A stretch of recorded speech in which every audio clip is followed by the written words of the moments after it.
మగవలకు బంగారం అంటే ఎంతో ప్రీతి. ఇంట్లో ఏ చిన్న ఫంక్షన్ జరిగినా బంగారం కొనేందుకే ఆసక్తి చూపిస్తూ ఉంటారు. కొత్త కొత్త డిజైన్స్ వచ్చే జ్యువెలరీని కొనేందుకు మహిళలు ఎక్కువగా సమయాన్ని కేటాయిస్తూ ఉంటారు. అలాంటి ఆడవారు ఇంతగా ఇష్టపడే బంగారం ధరలు మాత్రం కుదురుగా ఉండవు. రోజువారీ బంగారం ధరల్లో మార్పులు చోటు చేసుకుంటాయి.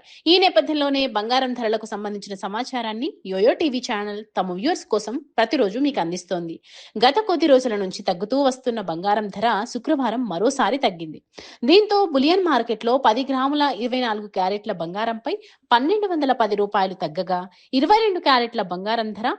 1,110 మేరకు తగ్గింది. అటు కిలో వెండిపై కూడా రూ. 1,600 తగ్గుదల కనిపిస్తోంది. 22 క్యారెట్ల 10 గ్రాముల బంగారం ధర రూ. 69,340 చేరింది. 10 గ్రాముల 24 క్యారెట్ల గోల్డ్ రేటు రూ. 75,640 వద్ద కొనసాగుతోంది. శుక్రవారం వెండి ధర భారీగా తగ్గింది. కిలో వెండి రూ. 98,900 కొనసాగుతోంది.